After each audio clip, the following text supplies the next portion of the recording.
Roll call? Oh, Just give Charlie one moment. Let him get the okay, let him stream going. let him get set up. All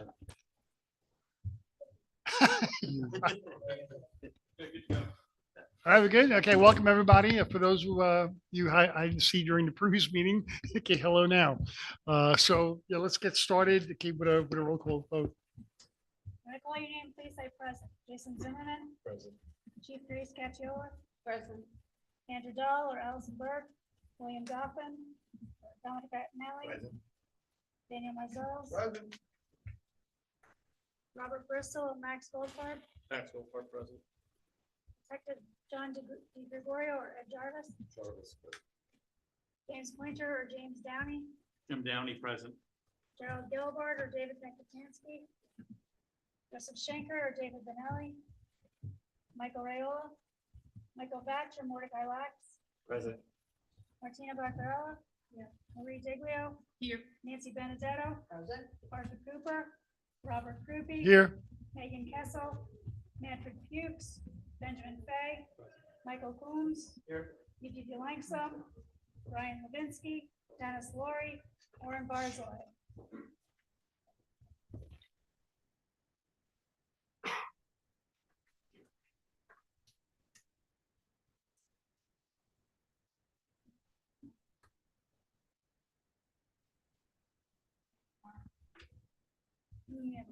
Okay, great. We have a quorum, so we can proceed. Okay, so next would be approval of the March 25th, 2025 meeting minutes. Okay, hope get a chance to read them. Any questions about the minutes? Okay, so approval of minutes, right? There's just a show of hands. Okay, abstentions? Anyone not approved? Okay, unanimous. Correspondence report? Want me to read Yeah, it? you want to do it? Sure. Okay. Membership, we received excusal requests from Jerry Gelbart and Brian Levinsky. No correspondence from FDNY-EMS. New York State Bureau of EMS sent an announcement for inaugural New York State EMS Health and Wellness Symposium on June 9th, 2025 in Saratoga Springs. You'll be getting a web address that has information on registration.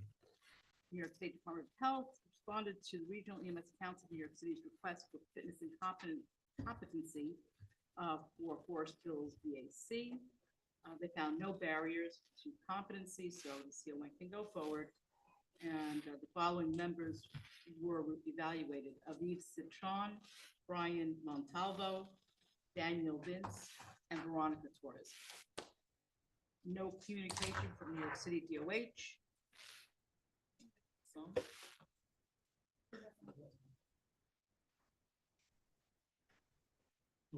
now it's working. For ambulance agencies, we received an application for expansion of territory from Forest Hills VAC. Central New York EMS is hosting an online certified instructor update course on June 11th, 2025 from 5 until 8. And the registration information is cnyems.org. And that will also be sent with the minutes. Pre-hospital care research forum will host a NEMSIS PCRF research workshop, improving EMS systems and pre-hospital clinical interventions for transportation emergencies from June 4th to 6th in Buffalo, New York. You'll also get registration link for that. That's the other one because it's passed. And the regional council sent out agendas, minutes, and associated attachments for tonight's meeting.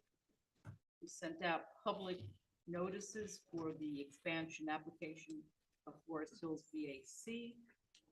Those were also published in the New York Times and sent via certified mail and email throughout the region.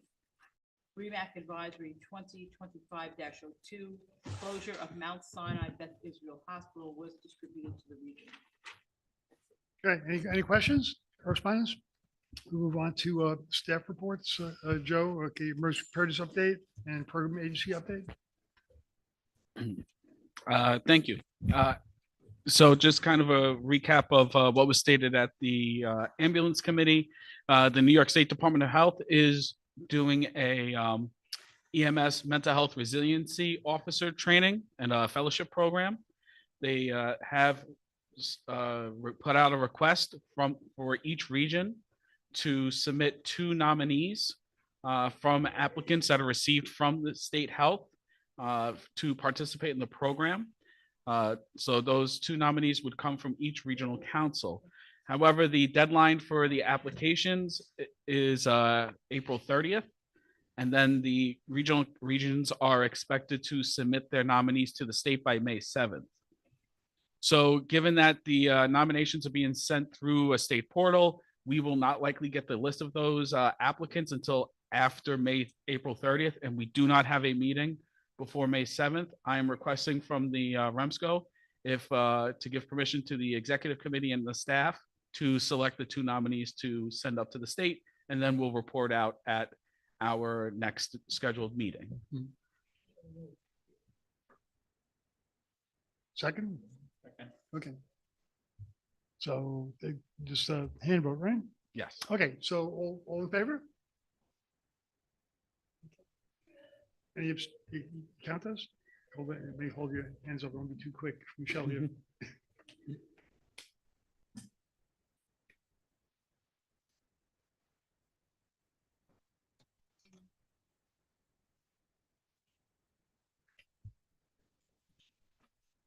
Okay, abstentions? Opposed?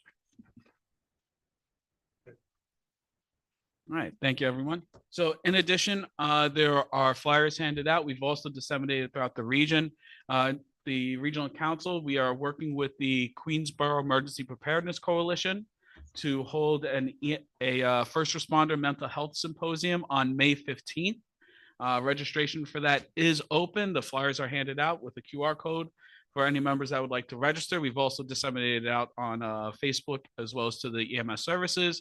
It's a free event. We encourage everyone to participate. There's all the attendees, you'll have the option of getting credentialed in QPR, which is a suicide prevention training. There'll also be a couple of keynote speakers as well as a panel discussion amongst representatives from the various EMS peer support programs that are currently going on within the region. So it should be a very informative afternoon. Food and beverages will be provided as well as some goodies. So it should be a nice event. So we encourage everyone to participate in that. For the next item, we've been working very closely with New York City Emergency Management on a program. And for that, I'll let Mr. Goldfarb speak to more information. Afternoon, it's my pleasure to announce that we're in the final stages of receiving approval to donate up to 100 LifePak 15 cardiac monitors to the volunteer agency, the 5 boroughs. We are working on finalizing the process with REMSCO and how we'll actually effectuate that. There'll be more information coming soon, probably some solicitation surveys and some needs surveys, but pretty excited that we'll be able to get some life-saving equipment out there in the field. Also on that, so we have a couple of other emergency preparedness related initiatives that we'll be hoping to roll out within the next couple of months. For those of you that may remember, back during Ebola, we created and disseminated a pretty comprehensive infection control program, a train the trainer program that was pretty successful, we think. The attendees of that gave very positive feedback. We also did an online LMS-based infection control program. So we are partnering with the City Department of Health to do an update of that program now that we have all the post-COVID guidelines that came out from the federal government late last year. So we'll be doing a new version of the online infection control training, as well as revamping and renewing the infection control train the trainer program, as well as being able to provide some PPE to the EMS services. So just agencies should be on the lookout for a gaps assessment survey that'll be going out. So this way we can really tailor this to the agency's needs. So that'll be coming out, probably starting to roll that out sometime in May. We're continuing to do our work with regards to connecting EMS data into HealthX, into the Health Information Exchange. It was mentioned a number of times at REMAC with regards to continuity of care. So we've been working in a work group over the last couple of years and have received some grant funding to make that happen. That will allow the connection of 911 EMS data into HealthX. So agencies will have the opportunity to voluntarily participate in that and start getting that data into the hospitals and streamline that process. And then shortly into the future, start getting some outcome data back from the hospitals. So we're excited from that program. We've been working on it for a number of years and we're getting some movement. We're just waiting for some contractual things to finalize and we could start the development work on it. Yeah, it's really great. I mean, it's got a lot of possibility to that in the way of, like you say, measuring outcomes. That's fantastic. Absolutely. So that, I believe, concludes the staff report. That's on my stuff. Sorry. Just one last item is New York City Yankees did reach out to us. They are doing EMS appreciation again at Yankee Stadium. They have put together a couple of dates and gave us a dedicated website. Providers can get discounted tickets if they get their tickets through that website. And then again, as mentioned at the ambulance committee, we have the Guardian of Life Award for EMS Donor Champion. That award was given last year, and we are giving it again. We are looking for nominees for that award again this year. So as we know, organ donation is has become more and more integrated with EMS over the last decade or so. And the advocacy of it and normalizing it as being part of healthcare for individuals. And, we are looking for good advocates and nominations for people that have really been pushing the cause there. So that concludes the staff report. Okay, very good. So moving on, any questions for Joe? Anything you'd like to ask him? Okay, moving on, ambulance committee report. Well, we have our program agency update. Okay, I introduced you to give both, so. Sorry. So we always like to separate that out, but Okay. just so individuals are aware, we have still yet to receive our award letters, either any of the program agencies throughout the state. That includes us as the regional council, as well as the fire department. So we have still yet to receive those award letters. We are now 10 months into conducting the work of the REMSCO without the support of the state that is mandated by law. For those of you that know, that at the last REMSCO meeting, it was voted upon for us to start gathering information about filing for an Article 78 against New York State for not fulfilling their duties. We have been working and moving forward with that. So we've reached out to legal counsel and they're gathering information on it. In addition, we've been communicating with all the program agencies, and every program agency from New York State, as well as their associated REMSCOs, have agreed to join us in that filing. So they're just waiting for the word and what their letters of support should look like, and they're ready to send them over to us. Yeah, that's great. I guess the concern was that others wouldn't be willing to join, but that seems to not be the case at all. Nope, they are all on board. They recognize the seriousness of this Yeah. situation. Good. So that is the. That's for program. upstate and downstate both? Okay, that's Every great. every program agency Excellent. agreed to participate. Okay. Now, any questions for Joe? Okay, now I'm gonna move on to ambulance committee report. The ambulance committee met right before the regional council. We have no applications for transfer of operating authority. We do have an application for a determination of public need for expansion from Forest Hills Volunteer Ambulance Corps. The application was reviewed by the committee. Much of this was done previous to this meeting electronically because we have to meet our 7-day deadline that's in our policy. But this is the following motion that comes from the ambulance committee. The ambulance committee has deemed the CON expansion application from Forest Hills Volunteer Ambulance Corps complete and recommends going forward to a public hearing. Like, this comes as a seconded motion. So we just need to have a vote on the show of support. So we have the motion. I just read We it. have the seconded motion. So all we have to do is the hand vote, right? Yeah. Okay. So all in favor? Clarify, what are we voting on? Let's restate that again. Move forward. We're just going Just move forward to, the hearing. yeah, that's all. it Right, is. right. We're not approving anything. Yeah. We're just deeming the application to be complete. We're not saying anything. We're not commenting on the application. No. Okay. Thank you. Yeah. Did you finish, Kathy? Oh, yes. One.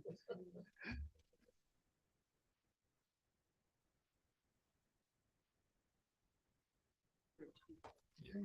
Anyone opposed? Abstentions? Okay. Yeah, it's a cumbersome policy because we have certain days to get everything done. We don't want any technical errors that can later be used to overturn our decision. Okay, so that's that. And hopefully everybody here,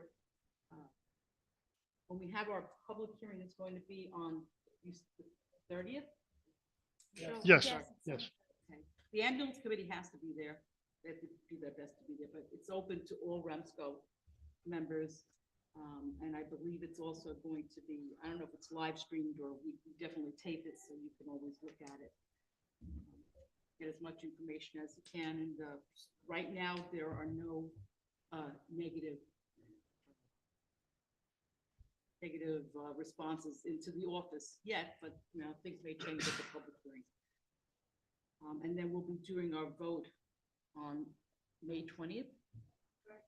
Yeah, that's a tough week. So if you can clear your calendars now, we usually don't have a REMSCO meeting in May, but yeah, it's EMS week. So, but let's hope that the CON goes, this public hearing goes smoothly so that we can have a short regional council meeting.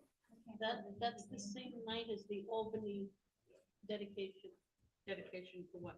The names get added to the The Tree of memorial. Life. So the majority, I would think a lot of us will be up in Albany. That was a statement, I can see that. Warren, Somebody or replied to the Warren email. sent an email. Okay, so maybe we have to rethink that, and it could be a special meeting. We do not have to have a full REMSCO meeting. We could just need to vote on the CON. and done. Does it need to be in person? It does need to be Unfortunately, it's in person, statutory. yes. If it wasn't statutory, I would say just do it by Zoom, but I don't think we can get away with Have that. a 5-minute meeting that comes up. Well, we could pick a different location if you want. Brooklyn. Okay. You guys I talk. mean, I went to a meeting, right? I almost said that out, but I did. Yeah. Thank you. I like Morty's idea of a 5-minute meeting. Russo's in the Bay of the 18th. Yeah, I think we're all gonna be there. Probably can bring a phone, just watch it for 5 minutes. All in favor? You know what, we'll talk about. Okay, we'll figure it We'll out. talk about the options later. We'll have to exclude that one. Yeah, okay, so that staff's gonna have to deal with that. Okay. For our volunteer assistance tag, Joe, if I leave stuff out, just insert that the volunteer assistance tag is still working with Whitestone to meet the stipulations of an order that came from the state. Basically giving them the option to just turn in their certificate. So can you just clarify it for me? We've been working with Whitestone Volunteer Ambulance Service to assist them in filing a request for a administrative hearing related to the state's DLA's decision to offer them to settle their to settle by surrendering their operating certificate. So they may dispute the decision to have them surrender their operating certificate. Yeah, this, and the only reason that we found out about this letter from Daniel Renahan, Senior Attorney, New York State Department of Health, is because Whitestone sent us this letter. Otherwise, the State Department of Health never communicates with us. Before an ambulance service is decertified or certificate is revoked, they are supposed to, according to Article 30, reach out to the regional council and have some kind of hearing so that it's transparent and public, and so that we have an opportunity to try and assist them. And we've had a few ambulance services that have just disappeared because they do not follow Article 30, which they expect us to follow. And I think this goes along with the Article 78 that we would like to put in it with the state, because it's not just that they're not giving our program agencies funds. They themselves do not follow Article 30 and they do not communicate with us. We can't do our jobs. I just wanted to make that clear I on the agree. record, on video. Okay, so that's all we have right now for the volunteer assistance tag. Recruitment and retention. Mr. Thompson, update us. We have a meeting set for Monday. Unfortunately, we were not able to meet last month. And we're going to be sending out emails to. Are you speak close to the mic? Unfortunately, we didn't meet last month. We have a meeting set for Monday. The tag is going to be sending out emails to different DOE schools that have allied health programs geared toward getting young adults into EMS and helping them understand that there are other pathways that are just in an ambulance. There's operations and management, other different types of career opportunities. And we also have an appointment that was just set up by Martina for this Monday, one of the high schools. Any questions? I just have one more thing. It wasn't actually, oh, no, I'll wait till the new business.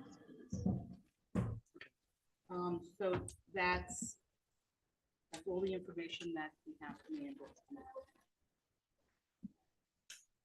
That's it? Okay, very good. Any questions before we move on? Okay, so Training and Education Committee report? Training and Education did not meet, but rapidly twice before the last REMAC meeting. The CME issue has been put to bed. REMAC voted on it, and we are good to go. Okay, all right. End of my non-report. Okay. Very informative, Mark. REMAC. Okay, so I was at the meeting, so I'll report out. It So was a doozy. the REMAC met on April 8th, here at Riverside Drive. Just a brief summary, approved motions, revisions to the scope and introductory statement in the general operating procedures. Says it requires REMSCO approval. Do you recall that whole conversation?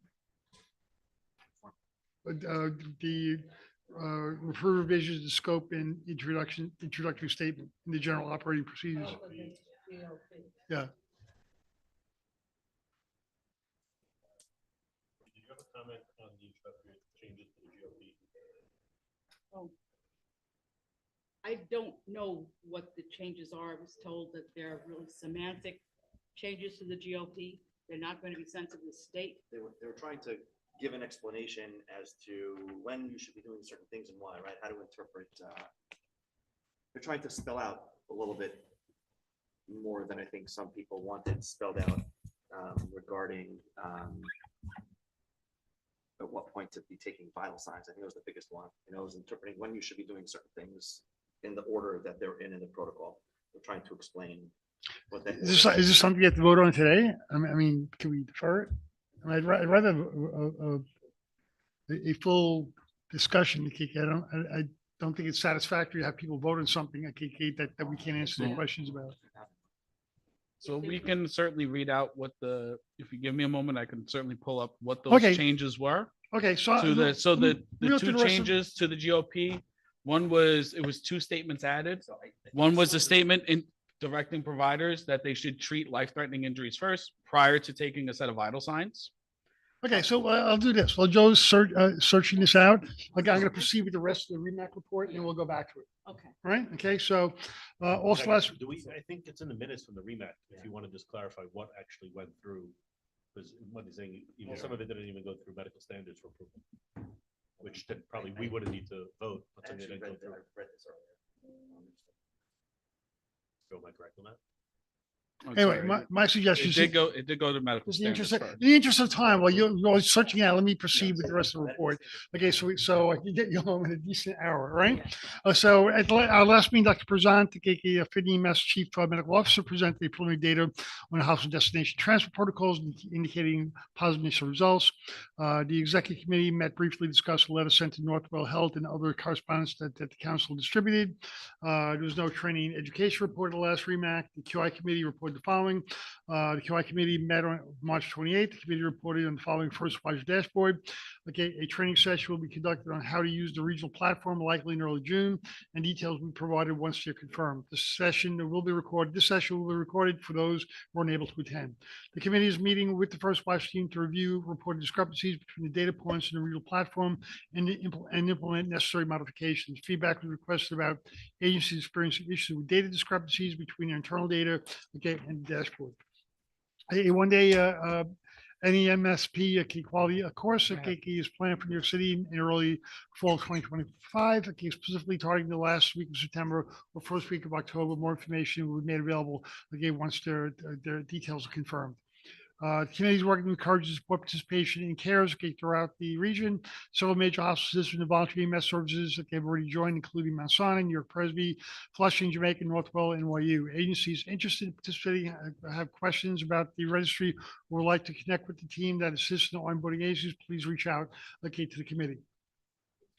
The committee reviewed data on advanced airway placements from January 2020 through December 2024. They examined the total number of attempts and success rates before and after protocol change was implemented in July 2022, which allowed for standing order sedation during airway placement. The data indicated no significant change in the number of advanced airway placements before and after this protocol change. The committee plans to conduct further analysis to evaluate the effects of the protocol change using data points such as time to intubation, first pass success rates, and side effects such as hypoxia, hypertension.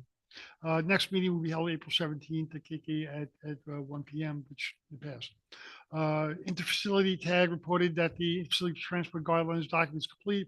Dr. Berger said the document is designed to recommend standards and best practices for agencies and expressed the uncertainty of the regional authority to make interfacility protocols based on previous CMAC discussions. You requested feedback from the REMAC committee. There was no report from the RTAC. Next CMAC SEMSCO meeting is May 6th and 7th in Saratoga.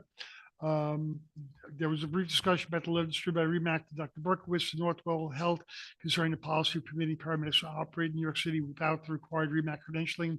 Dr. Berkowitz stated that the letter was sent to the New York State Department of Health for assessment and would abide by the New York State DOH should determination. All right. So any questions about that? And we can go back to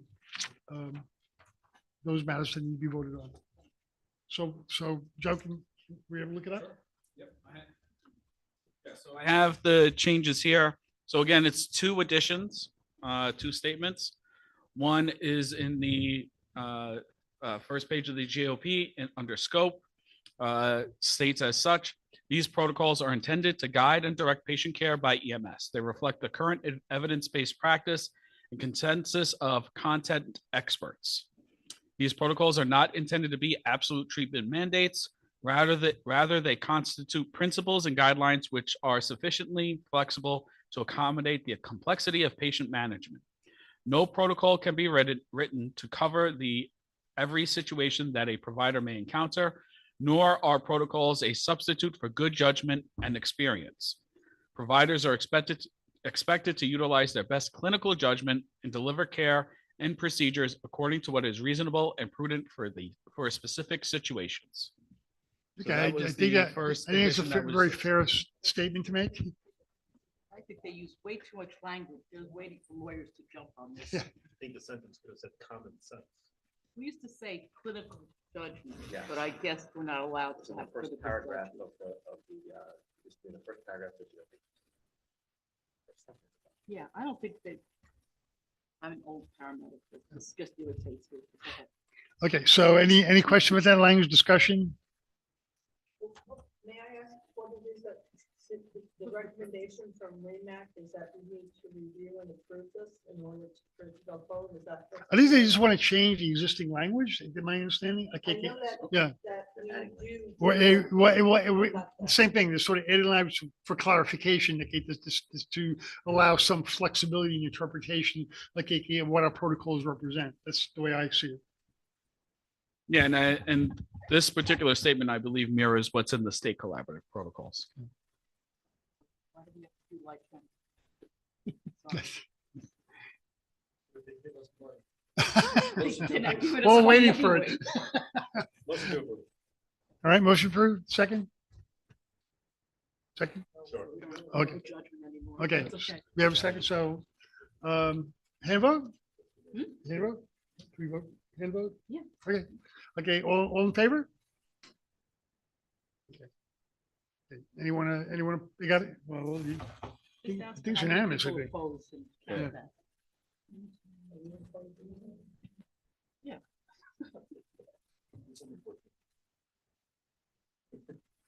Right?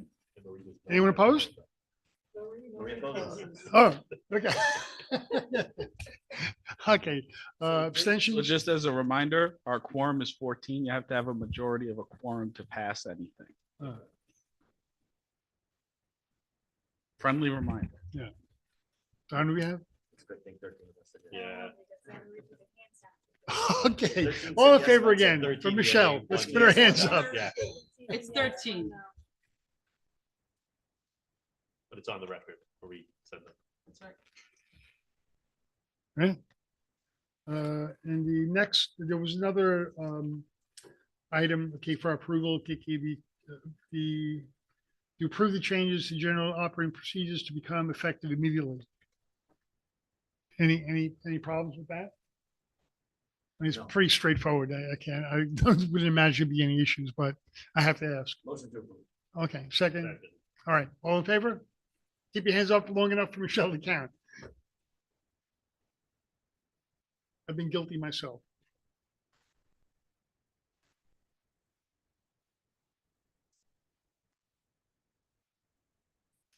It passes. Good, okay. Anyone opposed? One. Okay. So- Any abstentions? What? Doesn't have 14. So You have the majority of the quorum. You have to have a majority of the seated membership. No.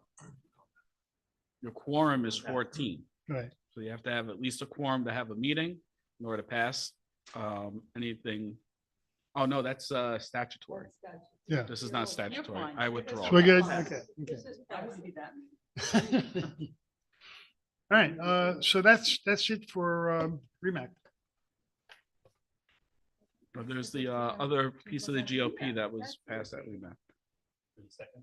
There's a second. They provided it as one. Can't still be So there was no color-coded. language in that. So Joe, do you have a secondary paragraph? Yes. Yeah, it's Oh. two separate paragraphs. It's in a Joe different has a section. Second, There's another. Is another vote? the second change. from- Oh, yes, okay. that came forward. So the second change was under universal approach to patient care for the subheading obtaining vital signs. New heading. Providers must address immediate life threats prior to obtaining vital signs. Vital signs include heart rate, respiratory rate, blood pressure, and pulse oximetry for every patient, in addition to capnography and blood glucose level. When indicated, a full set of vital signs should be obtained as soon as possible after life threats have been addressed. Riveting. Any, I mean, that's our training. I don't Yeah, know why they it's, have to write it out. but- it's also common sense. Yeah. Any questions, discussion? And we have to vote on this, not a hand vote. Pass REMAC. Okay. Motion, Motion. second, Second. okay. All in favor? Unanimous. Marie has her hand up. Consistent. Give me a hand up. This is, It's actually insulting. This one was argued heavily Okay. in medical standards. Anyone opposed? Abstentions? Okay. And that's it. That's it. Now we're done? Now we're done. Okay. All right. Was that one also an emergency? that we have to- Those were both put forth for immediate. So we can count that under that one. vote for the- Absolutely. So our EMTs know if your arm has been chopped off, they need to not take your vitals on. Well, no, I mean, there's another one. That's all we have too. Okay. On to the next.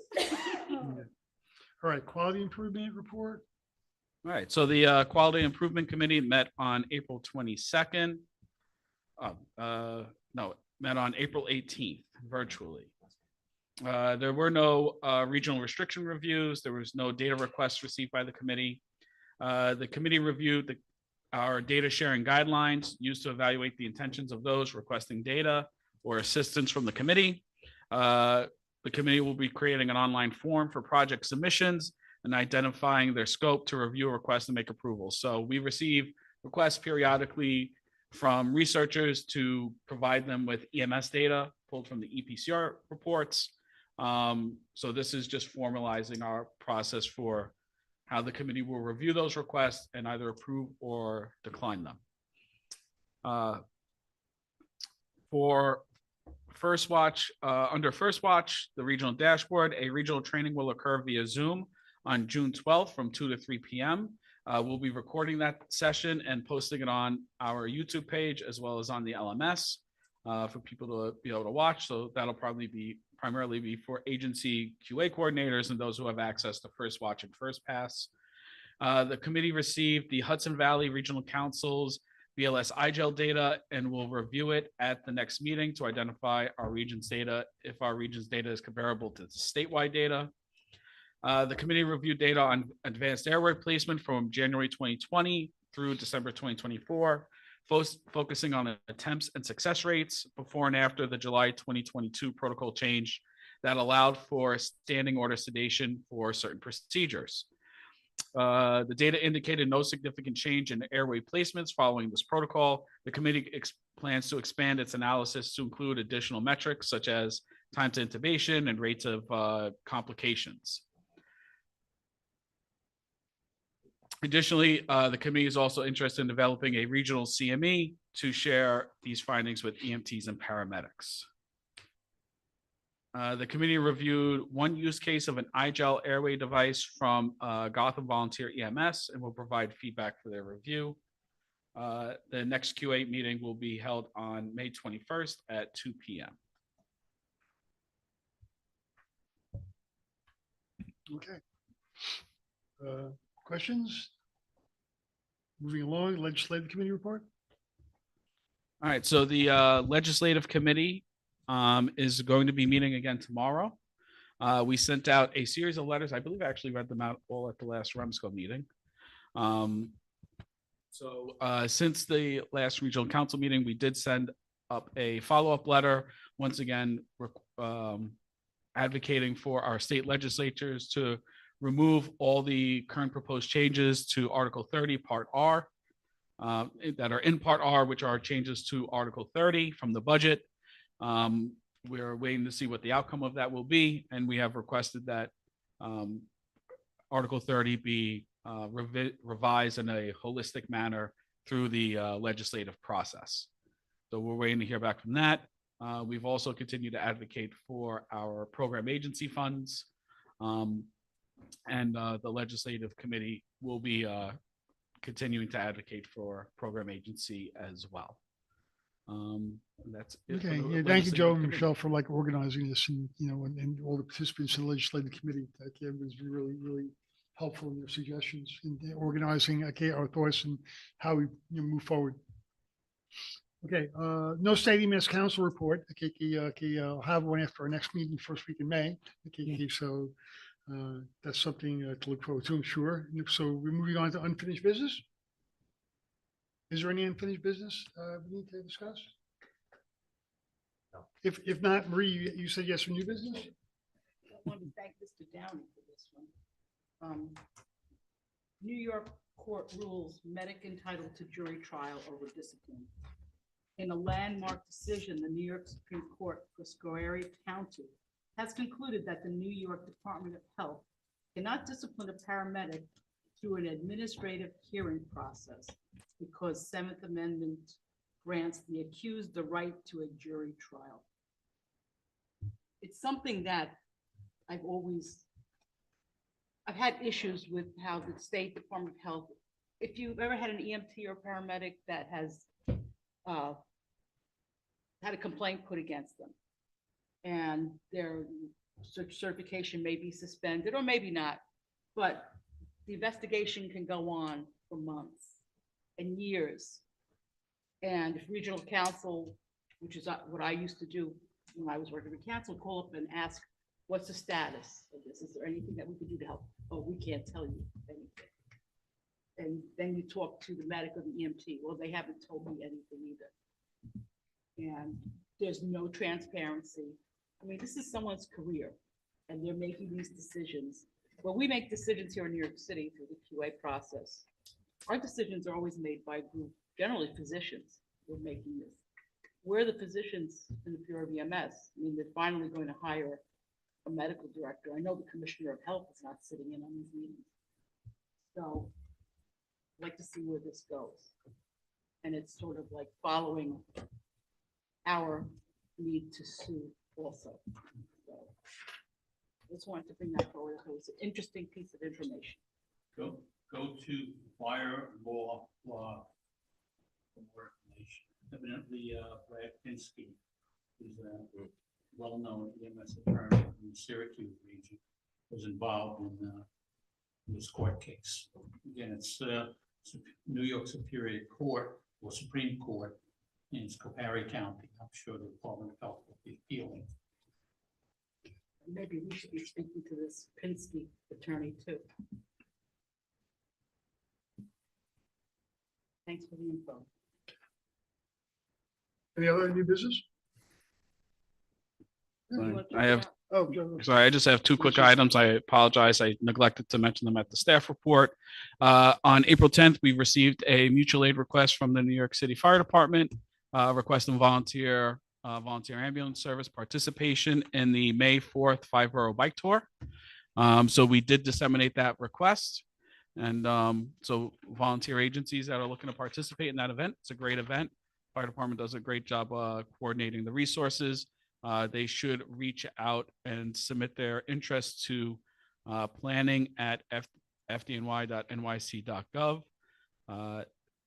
So the deadline was actually yesterday. So if you have not done so and you want to participate, you need to reach out to them ASAP. The last thing is we did mention before with regards to working with former Assemblyman O'Donnell's office about doing upgrades or revitalizing our REMSCO radio system.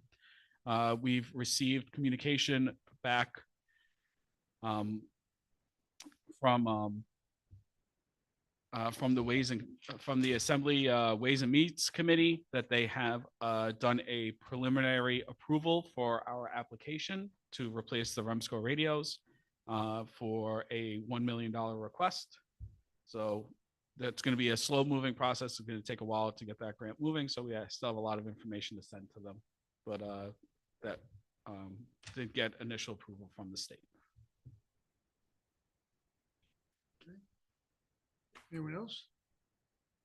All right, I guess if there's no new business, make a motion to adjourn. Motion to adjourn. Second. We'll see you at the EMS dinner. Why don't you take